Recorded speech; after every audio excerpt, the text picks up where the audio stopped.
Assalamualaikum warahmatullahi wabarakatuh. Bismillah, walhamdulillah, wassalatu wassalamu ala rasulillah wa ala alihi washabihi wa mawala, amma ba'du. Buat para yang sedang menyaksikan tayangan ini, terutama bagi para pemuda atau siapapun yang barangkali statusnya pada saat ini sedang sendirian, menjanda ataupun menduda, kita tahu bahwa menikah ini bagian daripada sunnah Nabi kita Muhammad Sallallahu Alaihi Wasallam. Meskipun hukumnya nanti terbagi-bagi, ada yang wajib, ada yang sunnah, bahkan ada yang makruh. Bagi mereka orang-orang yang sudah memiliki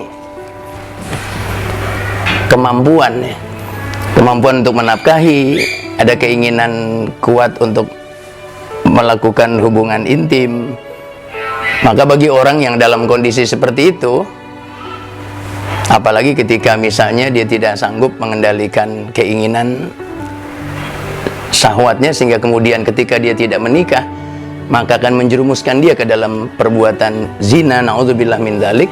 Maka bagi orang yang ada pada kondisi atau posisi seperti itu, bagi dia hukum menikah itu adalah wajib.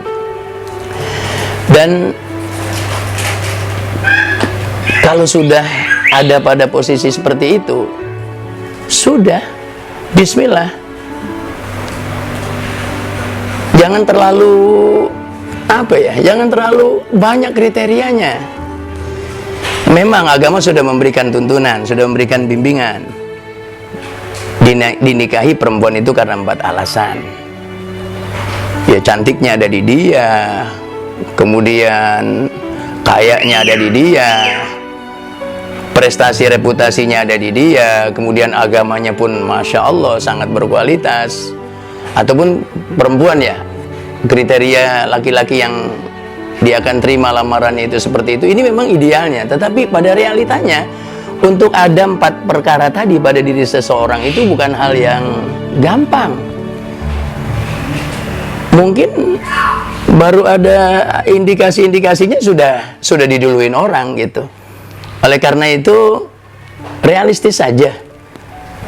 Ketika misalnya seseorang yang akan kita nikahi atau seseorang yang akan kita terima pinangannya hanya sebagian saja di antara kriteria-kriteria tadi, anggap saja itu jadi lahan ibadah.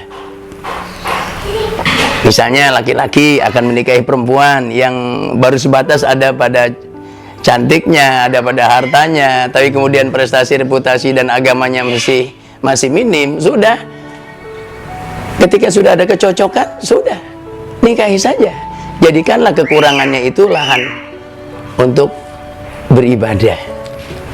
Bahkan sering juga diajukan pertanyaan, apa sih yang dimaksud dengan nafkah batin gitu? Karena ketika orang berkeluarga, berumah tangga, suami berkewajiban untuk memberikan nafkah, baik nafkah lahir maupun batin. Mungkin nafkah lahir orang sudah paham, ya, menyediakan tempat tinggalnya yang layak, memberi pakaian yang layak, memberi makan yang layak. Lalu nafkah batin. Nafkah batin kadang sebagian orang cuma memahami sebatas kepada bagaimana memenuhi syahwat libidonya. Bukan itu satu-satunya. Ada lagi, itu bagaimana agama istrinya atau pasangannya itu yang tadinya kualitasnya masih di bawah, kemudian setelah menjadi istrinya atau menjadi pasangannya, kualitasnya menjadi meningkat.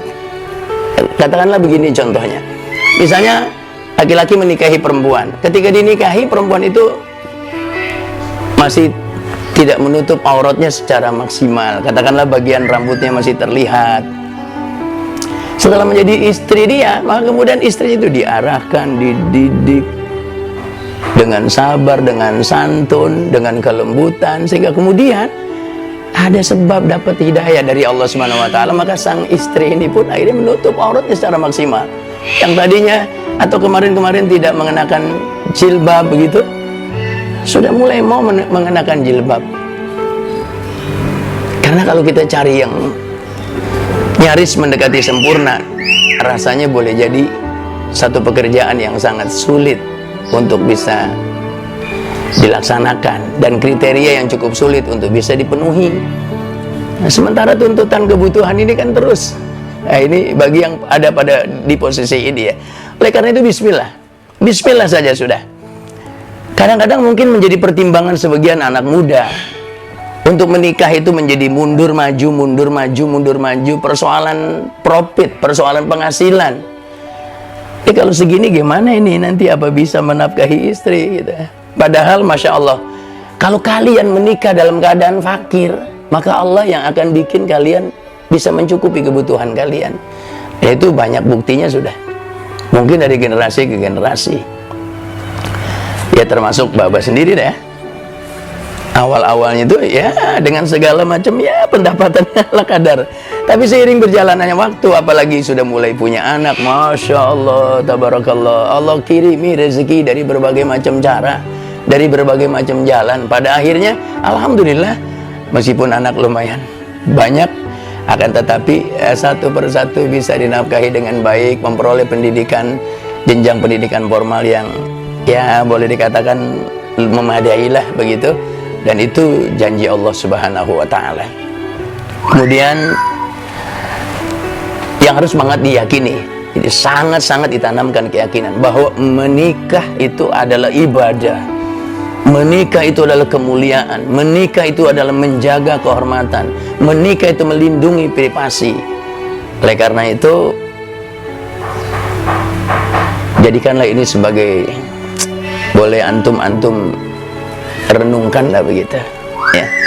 Mudah-mudahan sedikit banyaknya ada manfaat. Kalau sudah ketemu calonnya, bismillah, datang saja ke rumah orang tuanya, minta dengan baik, lamar dengan penuh tanggung jawab.